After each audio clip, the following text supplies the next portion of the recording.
નાનપણની અંદર પ્રધાનજી પ્રધાનજી આપણો જે રાજકુમાર છે નાગવા હા એમને એ બોલાવો એમના નાનપણનો વ્યવસાય છે પિતાજીને નમસ્કાર. નમસ્કાર છે નમસ્કાર બોલાવવાનું કારણ હા અને આનંદને બોલાવો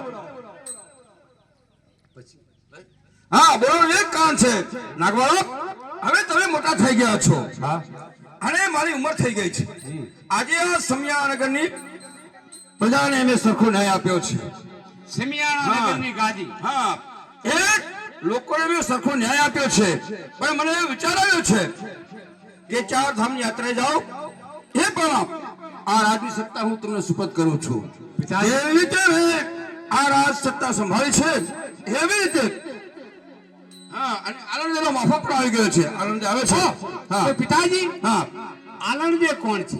આનંદ એ તમારા ધર્મપત્ની છે તમારા અર્ધાંગની છે એટલે નાનપણમાં હા ઘોડિયા નાનપણમાં ઘોડિયા લગ્ન તમારા કરેલો છે એટલે ખાડાની ધાર ઉપર મારા લગ્ન કરેલા ધાર ઉપર ખાડો પડવા માટે કીધું એમ? હા ઓહો હો ધન ભાગી તમે યાત્રા કરવા માટે જાઓ છો. મા બાપ ઘરડા થાય એટલે તેમને યાત્રા કરાવવી બહુ જરૂરી છે.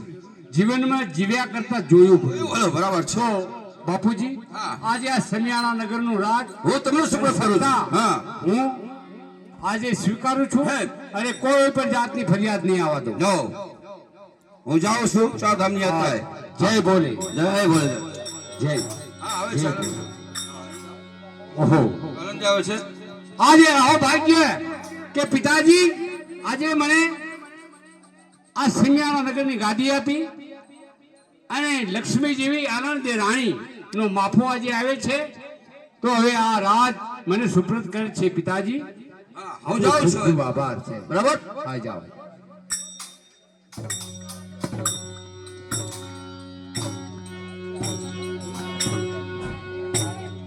આનંદે ક્યાં છે? આનંદે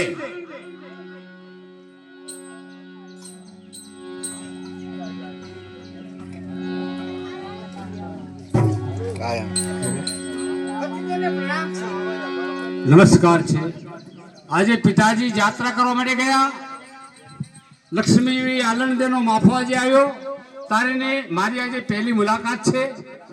આજે મને રાજ મળ્યું છે એટલે આજે પરણીને તમે આવ્યા છો. તમારી કોઈ માગણી છે? હા ભતીજી મારે એક માગણી છે. મને તમે એક વચન આપો તો વાત કરું. વચનની શું જરૂર છે? વચનની મારે જરૂર છે. હું નાગ વાળો છું. હું નવકરીનો નાગ છું. નાગ વાળો છું એટલે વચન હું આપું એ વચનનું પાલન મારે કરવું પડે છે. હા કરી તો તમે પરણીને આવ્યા છો તો રાજપાટ ધન દોલત બધું આપણું જ છે. વચનની શું જરૂર છે? મારે વચન જોઈએ છે. વચન આપો. ઠીક છે. ઘણી સ્ત્રીઓ પરણીને જાય એટલે કોઈ દાગીના માગે, કોઈ હાર માગે, કોઈ બંગડી માગે, કોઈ જાજરી માગે. આ નવ લોકો હાર માગીને માગશે. ચાલો વચન આપવા દે. જાઓ આજે મારો વચન છે જે માગો તે આ નાગવાળો આપશે. હા તમારો વચન છે તો આજની રાતની સત્તા મારા હાથમાં. ખામોશ! સમિયાણા નગરનો રાજ હજુ તો ગાદી પર બેઠો છું અને રાજની સત્તા તું આ ગાદી પર બેસીને ભોગવે અને લોકોનો ન્યાય અન્યાય તું કરે. હા એ નહીં બને. એ નહીં બને. અરે આ તો તમે મને વચન આપો. તમે કહો કે મારું વચન ભંગ કરે. નહીં વચન ના જાય. ફાળ ચૂકે વાદરો સરોવર ચૂકે હંસ. વચન ચૂકે જો માનવી તો ત્રણ નો જાય વંશ. હું તો નાગવાળો છું. લે આ રાજની આ તલવાર અને આ રાજનો પટ્ટો. ચલો નીચે બેસી જા. મારા ઓર્ડર છે. ઊભા થા. ચલો અંદર.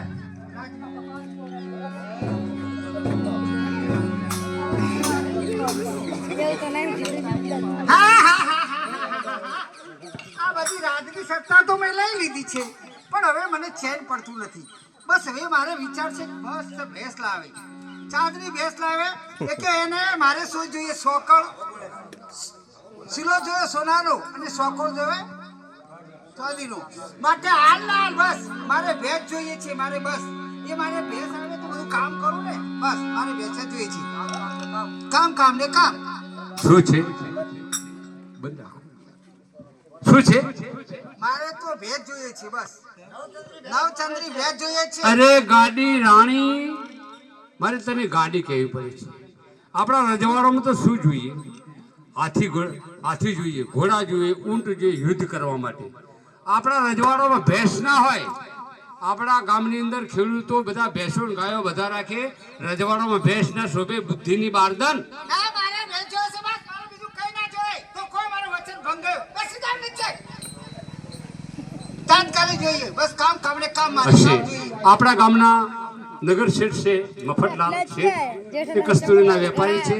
એમને હું મળીશ અને તારા માટે હું ભેંસ લાવડાવીશ. બરાબર છે? કસ્તુરચાંદ ક્યાં ગયા? એ મારા સાહેબ અમે રહ્યા વાણિયા આજ નગરમાં ઘણા દાડે ઓટો મારું છું. એ મહારાજા પધારો નગર શેઠ, આવો પધારો નગર શેઠ.